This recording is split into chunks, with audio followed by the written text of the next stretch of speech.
Welcome, fellow historical weirdos, to the super short audio thing that I slap onto the start of all my episodes. I'm recording this one during the last months of 2023, and Season 2 is officially underway!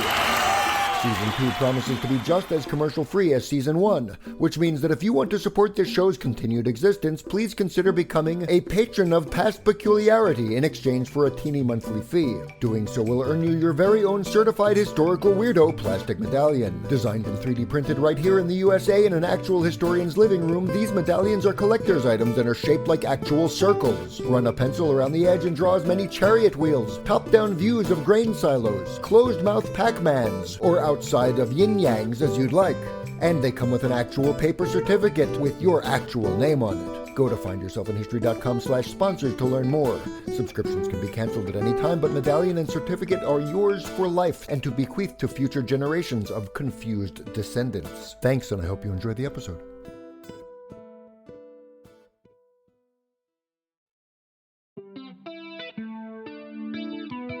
Welcome back to another thrilling iteration of this podcast about how history helps us all understand the strangeness of now. Hey friends, if you've been listening to this show for a while, you probably heard my exciting and dramatic trailer for this current season, Season 2. Well, I'm gonna let you in on a filthy little secret about the clips of preview material in that thing. Even though I implied that they were pulled from Season 2 episodes, those episodes haven't actually been made yet. It says in my notes, pause 2 seconds to allow listeners to finish gasping. Have you finished gasping? Great. You heard that right. All I had to go on for the trailer was a general list of show ideas. I then planned out the kinds of lines that I'd hoped to include in those episodes and recorded them just for the trailer. Take today's episode, for example. Later on, I plan to say the following line that I already recorded in the preview. Carbon paper. Carbon paper? Yes, carbon paper. Thomas Jefferson would have swallowed his own elbow for a couple of packs of carbon paper. Yeah, so now that I'm actually working on this episode that talks about carbon paper, I need to record that line so I can use it later. I'll try to make it sound just like it did in the trailer, so that then, after the fact, the trailer will sound like I really used the clip from this episode, thus completing the illusion. Got it? Alright, here goes. Carbon paper. Carbon paper. Yes, carbon paper. Thomas Jefferson would have swallowed his own elbow for a couple packs of carbon paper. No, wait, that didn't sound like the other line at all. Let me try again. Carbon paper? Carbon paper? Yes, carbon paper. Thomas Jefferson would have swallowed his own elbow for a couple packs of carbon paper. No, that was even worse, dang it. You know, it's really hard to just repeat a line like that, to faithfully reproduce it each time. Never mind, I guess I'll just copy that line from the trailer and slap it into this episode. That way it will be exactly the same. Hey, you know what, listener? It occurs to me that we, the people of the present, have this amazing ability to copy stuff. Something that's actually pretty new in the big picture of history. And we often take that ability for granted. So I already talked about the newness of audio recording in my Season 1 episode called You Hear Dead People. But today I want to take you on a journey through the history of copying visual things.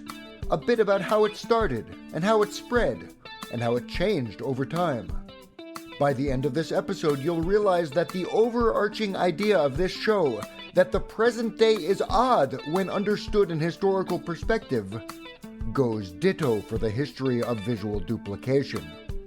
And sure, you might find that fact a bit unsettling. I totally copy that. The good news is that there's nothing to fear. I'm a professional historian and I've gotten in a ton of reps helping folks work through exactly these kinds of questions.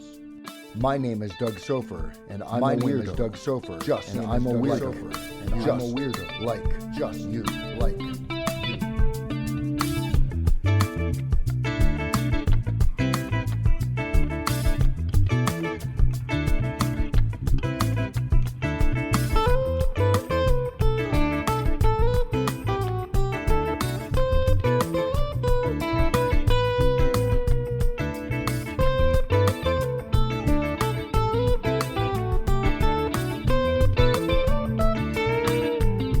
support this show? Copy and paste the URL findyourselfinhistory.com/sponsors into your favorite browser-macator to learn how you can become a certified historical weirdo and keep this show going on and on and on and on and on and on and on.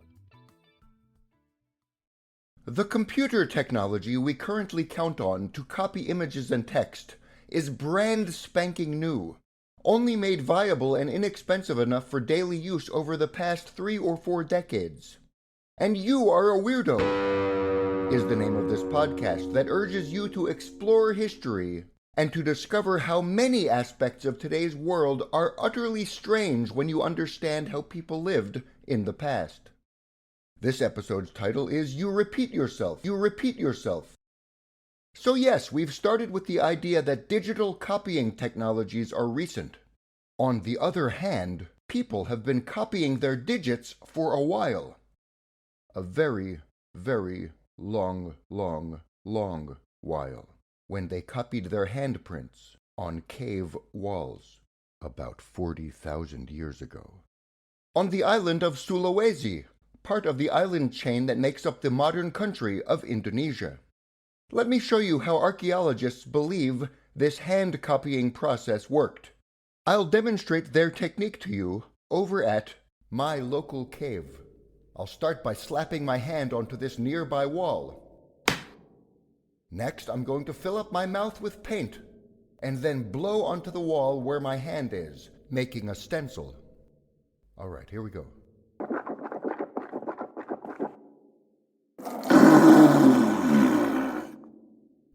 That paint tastes terrible. Let's get back to the studio. So you could make as many copies of the outline of your hand as you wanted using that method, so long as you had enough wall space and sufficient quantities of paint to spit. Note to any kids listening, please do not fill your mouths up with paint, since most of the stuff out there will probably kill you. And if the paint doesn't kill you, your parents probably will when they find your hand stencils all over the living room walls. The Sulawesi version of these hand images has been dated back to as far as 39,900 years ago. A fair bet is that many other folks traced their hands or feet or elbows using other kinds of less permanent techniques. In other words, the idea of copying stuff has probably been around for as long as there have been humans. Duplicating complex information, though, can be trickier when your best copying tech involves the use of your face as a can of spray paint. Even so, you still don't need a computer to copy and relay extraordinarily complicated messages, such as stories, accounting worksheets, religious texts, law codes, or best of all, history books. In fact, even duplicating a single shape over and over again, in particular patterns, can convey a tremendous amount of knowledge, assuming you've got some kind of system in place that you can use to figure out what it all means. For example, you might smush a little triangular-shaped stick into a thing of clay in order to make a bunch of letters, and then teach people how to read and write it.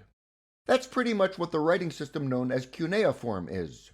Cuneiform writing developed in Mesopotamia, the land between the Tigris and Euphrates rivers, more or less modern Iraq.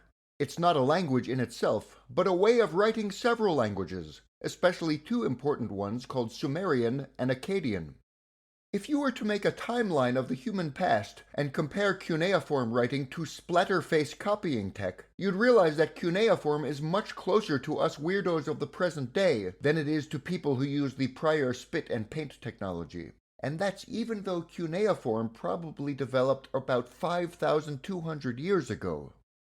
Ancient Mesopotamians lived in complex, layered societies with cities, with many different kinds of people of different prestige levels, who held many different kinds of professions.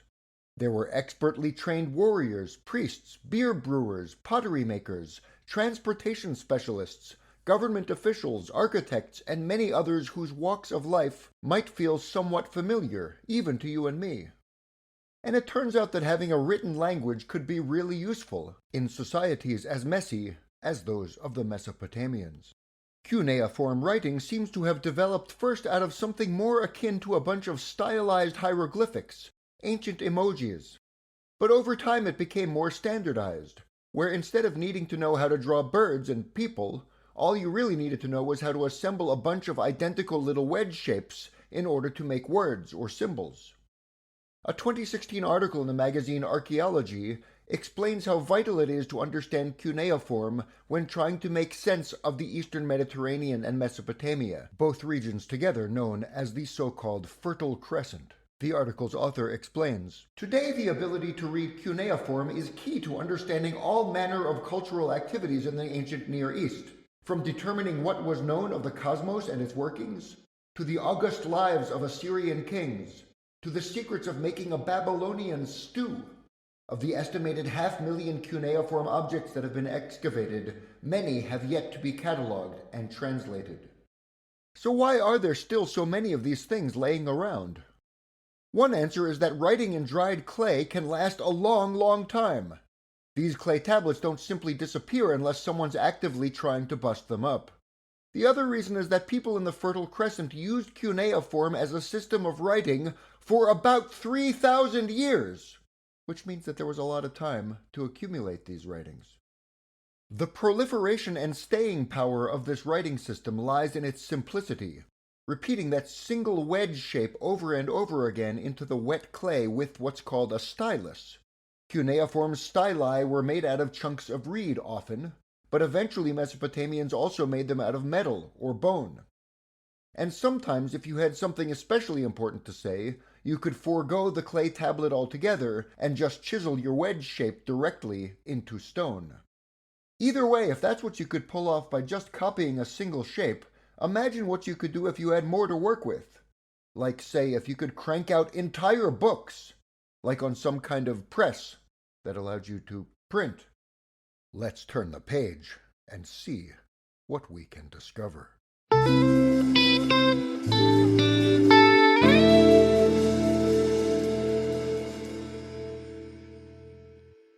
For most of its existence, printing was a whole lot harder than pressing Control-P on your keyboard. That's Command-P if you're on a Mac. The difficulty lies in the fact that printing is not just a single technology, but a whole host of interconnected things that have to be invented and perfected so that they work together as effectively as possible. Let's take a quick inventory. To get started, you need 3 things. Number 1. Some kind of fluid that leaves a more or less permanent stain. Number 2. Some kind of way to get that fluid to reproduce the patterns you're trying to convey. And number 3. Some kind of medium that will receive that stained pattern. Those 3 innovations may sound simple, but if you ever try building your own print shop, you'll see that a whole ton of things can go wrong. For instance, your staining fluid, let's just call it ink, might not stain enough. Or it might stain too much and bleed through your stain-receiving medium. And you need to control the amount of ink you use. You need enough so that it's dark enough to reproduce your patterns, but not so much that it leaks all over the place. And your stain-receiving medium can't be too expensive to produce, and it can't be too absorbent, and it can't repel your ink either. It's got to be flexible but not brittle. The color has to be consistent and provide good contrast to your ink, and it can't be too thick or too thin or too quick to decay, and it needs to meet 100 other criteria so that it actually works, not only for single sheet prints, but for being combined together into something complicated, like a book. In fact, printing books means mastering many other technologies too, binding the pages together, making sure they don't stick to each other or have their inky content ooze into each other, getting them to lay out in a coherent and logical way, finding audiences and markets, securing entire systems of distribution and payment. Finally, if you're going to be able to support an industry with all of these technologies working together more or less harmoniously, you're going to need the most important, most fundamental component of this whole intersection of invention. You need a whole bunch of people who can read. So where and when did all of these conditions first come together to create the first mass-produced, mass-copied, massive mess of books?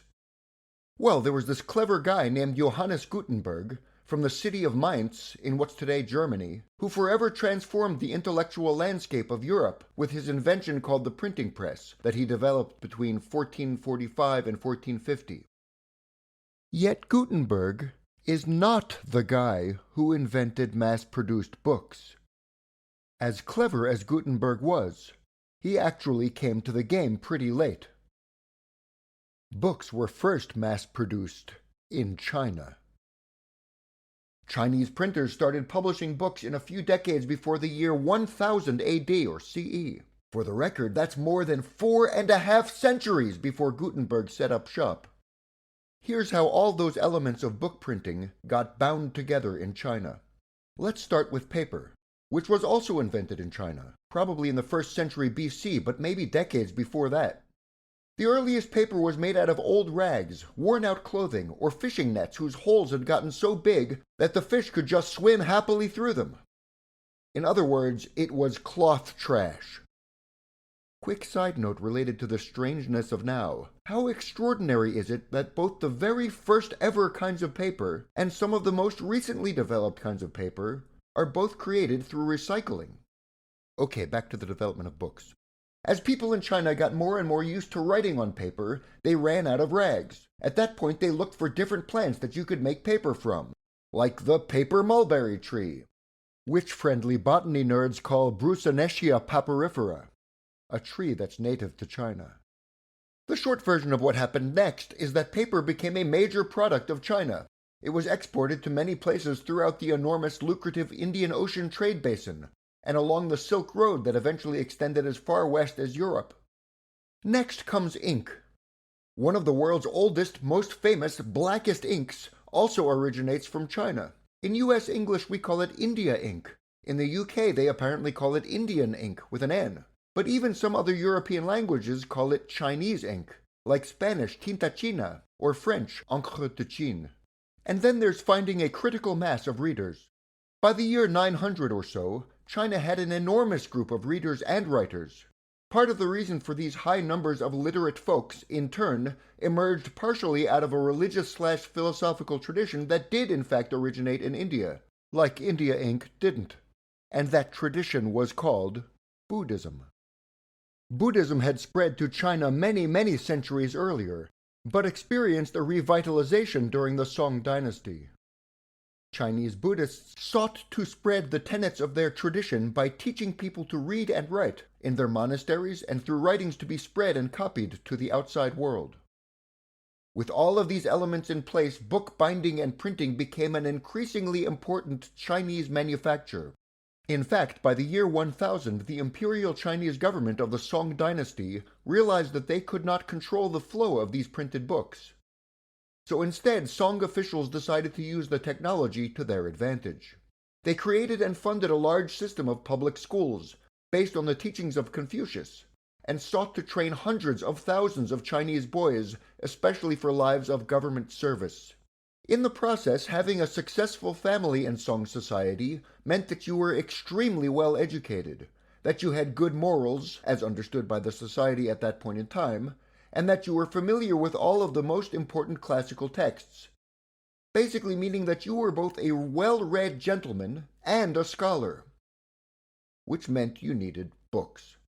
Which in turn meant that book sales went through the roof during the Song dynasty. In Europe, during the same period, monks copied books by hand. It was one of their main gigs.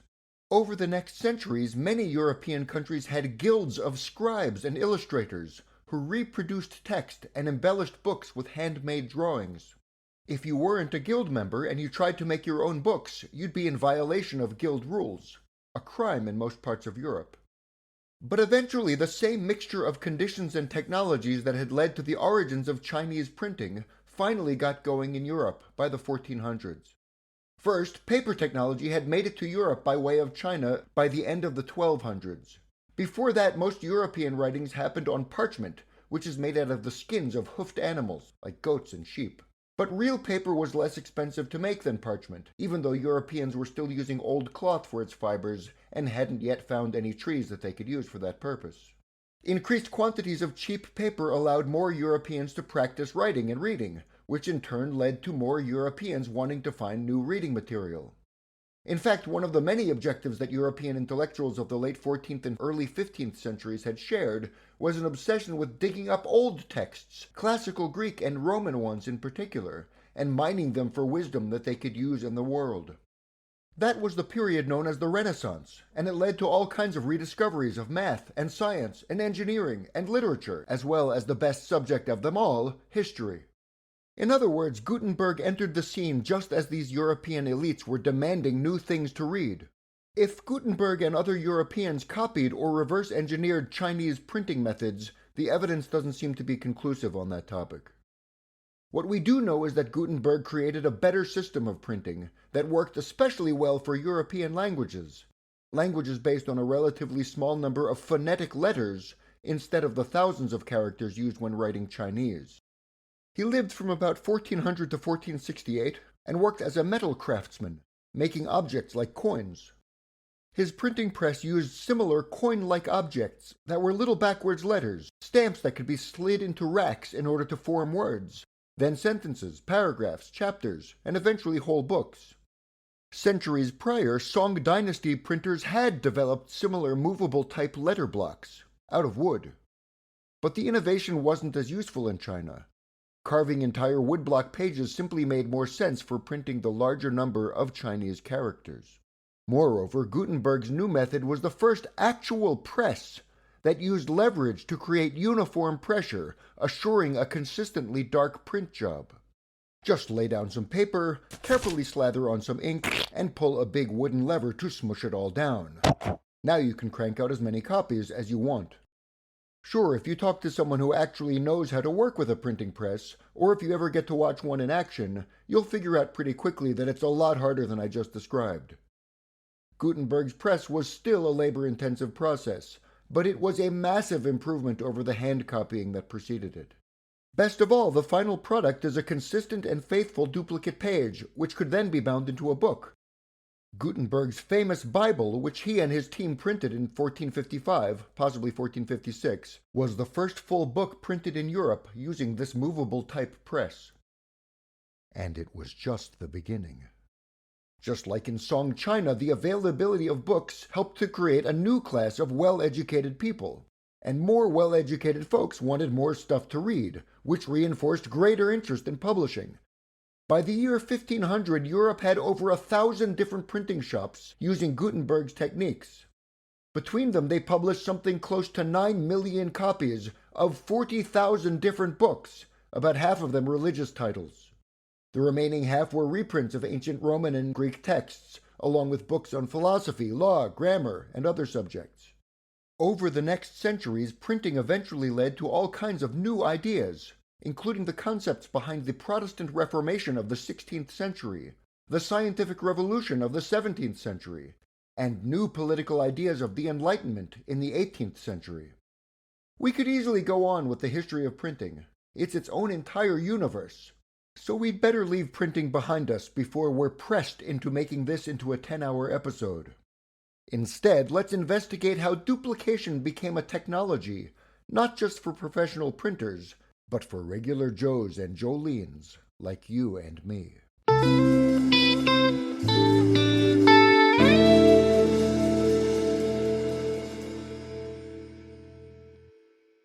Printing presses are cool, but they're not portable machines, not by a long shot. And even as print shops and factories multiplied in the centuries following Gutenberg, it's not like everyone could just use a printing press whenever they wanted. Some jobs were just too small.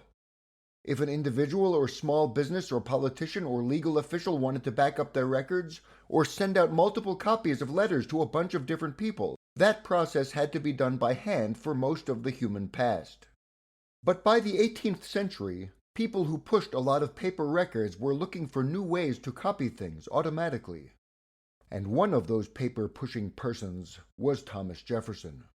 Jefferson was a prolific letter writer, and he became extremely interested in keeping copies of his own correspondence. That was especially true during the 2 terms of his presidency, from 1801 to 1809. So he bought himself a copying machine, called a polygraph. Not to be confused with the lie detector that's also called a polygraph, this polygraph copier was also known as a pantograph, and it's the kind of mechanical copier that is staggeringly unlike a printing press. First of all, you can't make as many copies as you'd like. In fact, it makes a grand total of 1 copy per original. Second, although Jefferson's polygraph was integrated into a desk made especially for him, they are much more portable than printing presses. Lastly, you can adjust these things so that you can make enlarged or scaled down copies of your image. Pantographs look like a pair of quill pens, each attached to some kind of arm. Those arms, in turn, are connected by a series of pivot points and joints, like mechanical elbows. When you pick up one of the two linked-up pens, the second one imitates the first pen's actions exactly. So as long as the duplicating pen has a more or less equal-sized piece of paper under it, and the same amount of ink in its own little inkwell, you'll be able to copy your original letter exactly, and even re-ink them at the same time. It's pretty awesome. I'll put up a link at findyourselfinhistory.com to a video from the Thomas Jefferson Museum at Monticello, so you can see this thing in action. The thing about these kinds of mechanical copiers is that there are versions of them that date back much, much earlier. It's an old technology even by Jefferson's day, but the point is that there's a new interest in keeping records during the end of the 18th century and early 19th century. In fact, Thomas Jefferson owned 10 different models of these polygraphs over the years. He was constantly tinkering with them, and he seems to have enjoyed working with other inventors, helping them perfect the product. Over the rest of the 19th century, businesses, courtrooms, and governments continued to churn out paper records at an increasingly rapid pace. And more folks looked for ways to improve copying technology. Savvy inventors and entrepreneurs continued to develop different kinds of printing presses and copying machines of various kinds. But one technology that we often overlook ended up being a major game changer in the 20th century. And it was not a machine at all. It was carbon paper. Carbon paper? Yes, carbon paper. Thomas Jefferson would have swallowed his own elbow for a couple of packs of carbon paper. Thank you. Yes, carbon paper had a lot of staying power in the 20th century and was probably the easiest, cheapest way for someone to make 1, 2, or even 3 copies of a document. It's so important that even though it's so much less common today, it's still the word we use when we CC someone on an email. You heard that right, significantly younger than me listeners. CC stands for carbon copy. The idea behind carbon paper is straightforward. First, you cover one side of paper with some kind of ink or charcoal-like substance. Then you put that inky, charcoal-y side face down onto a new piece of white paper. When you draw or write hard enough onto the top, you transfer a copy of your drawing and or writing to the blank piece of paper on the bottom. It's extremely simple. In fact, just for kicks, I just did an experiment. I rubbed down a piece of scrap paper with a pencil and made my own improvised carbon-like paper. The copy it made was a lot lighter than the original, but you can still read it, which is actually pretty amazing for what was maybe 180 seconds of effort. So why didn't anyone else, like, say, Thomas Jefferson, devise some kind of carbon paper in the early 1800s? Well, actually, as I discovered long after publishing my Season 2 trailer, he did. And apparently no elbows were consumed in the process. On the contrary, Jefferson said that he detested carbon paper. Writing about the invention in 1807, he complained that it is not pleasant in its use, and I think it will not take the place of the polygraph. And he added elsewhere that the smell of what he called this carbonated paper was fetid, complaining that it seemed to have been darkened with coal, which made his Monticello office smell funky. All right, so he didn't like carbon paper after all. But that's because the proverbial devil in this simple technology was in the details. It just hadn't been refined yet. In fact, even into the late 19th century, after many decades of attempting to improve carbon paper, it seems that no one had yet mastered the process. The ink required too much pressure to activate. It was hard to make the copies sufficiently dark, like in my experiment. And it was a challenge to make the ink sufficiently stink-free. It was only after the widespread adoption of the typewriter in the 1880s, long after Jefferson's death, that carbon paper really came into its own. A glowing 1898 article, basically an extended advertisement, in the industry journal called the New England Stationer and Printer, celebrated new innovations in this seemingly simple technology. New versions from the Rogers Manifold and Carbon Paper Company were designed to work specifically with typewriters. Its advocates claimed that the paper didn't dry out, it had no nasty odor, and it was able to produce forms in duplicate and triplicate for many different business needs.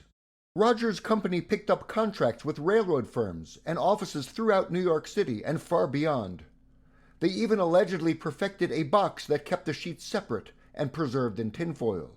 And making better carbon paper was just the beginning when it came to 20th century duplication tech. By the early decades of the 1900s, you couldn't swing your elbows around without thwacking into some new technology of copying. In the century since Jefferson's day, copying machines themselves almost seem to have multiplied.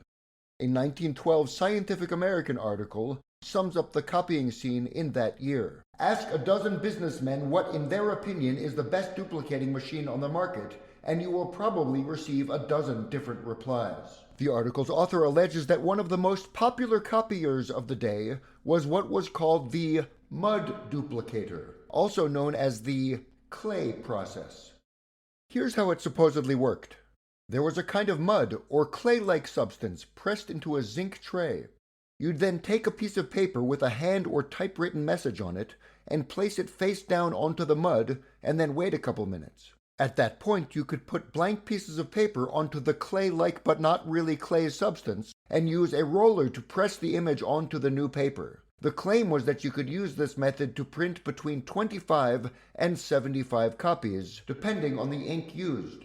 I have to say I found very little about this method online, and it's pretty clear from a quick search that whatever this clay-like substance was, almost no one called it either the mud duplicator or the clay method, at least not in the kinds of historical sources that can be found today. If you happen to know anything about this technology, shoot an email my way, doug@findyourselfinhistory.com. I'm really curious to see what you come up with. So that was mud duplicators. There were also gelatine copiers that worked with a piece of film. Even Thomas Edison got into the copying game. He developed an electric pen that could make many copies of whatever you wrote with it. It wrote by vibrating, poking tiny holes into paper. You could then slather some ink onto the sheet, and your image would print to a page below. Repeat as needed. Using an electric motor in this way was a new innovation. Yet if the basic principle sounds familiar to you, it should. It's basically a stencil. The same concept as our ancient ancestors in Sulawesi employed in copying their handprints, only with a turn-of-the-century technological twist. Ultimately, Edison's electric stencil pen wasn't much of a commercial success, but it did give way to the modern tattooing machine, which basically does the same repeated poking trick, just with its own ink feed. And instead of allowing you to print on paper, it allows you to print on body parts. Like, for example, elbows. Wait, how did we get back on elbows? Man, I think I'm starting to repeat myself now. I guess that means it's time to close out this episode and reflect on what all of these technologies of repetition tell us about our weird, present-day world.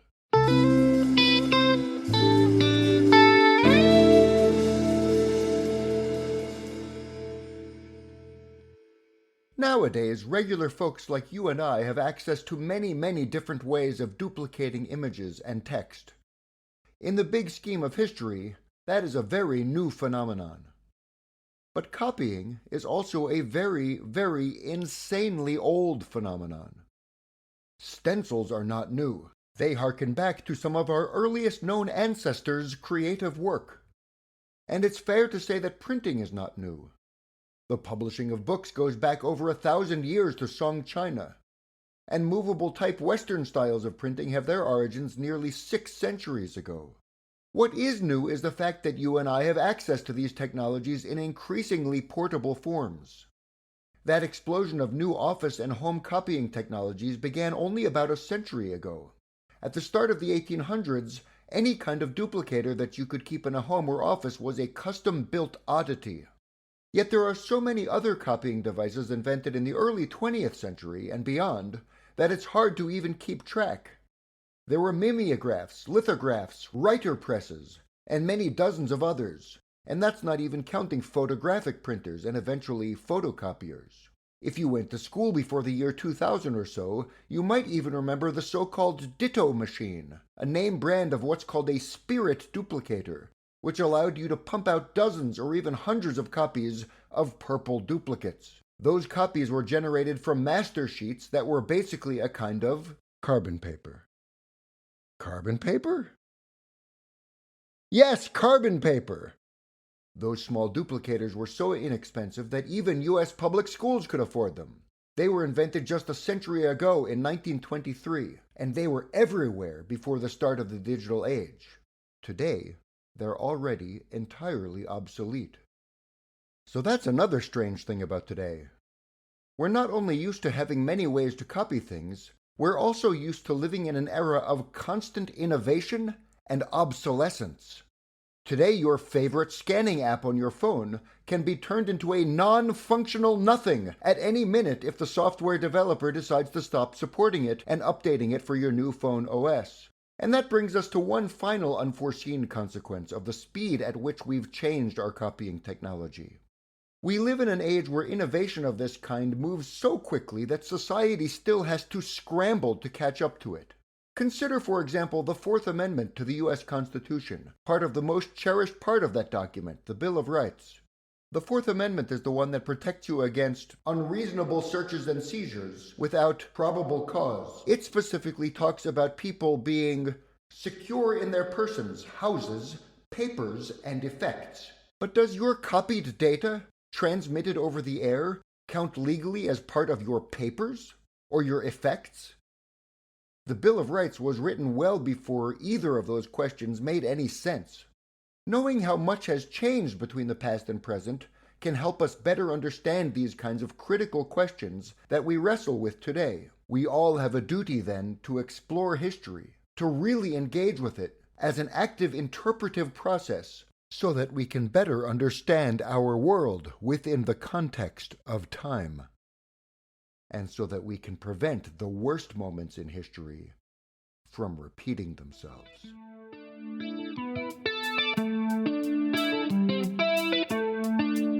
Now it's your turn to chime in. What do you think are the biggest changes that new copy technologies have brought to the human condition?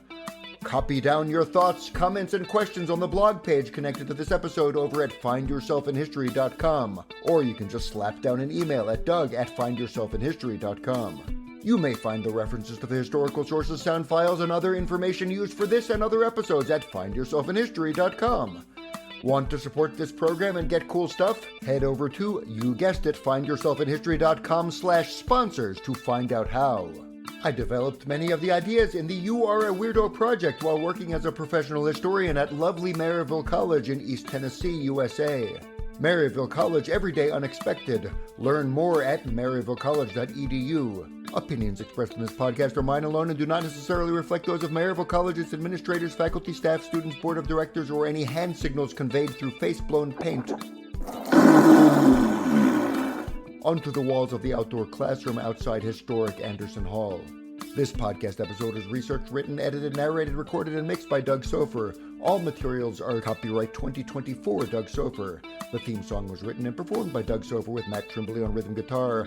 Learn more about Matt at trimbley.com. Thank you so much for listening.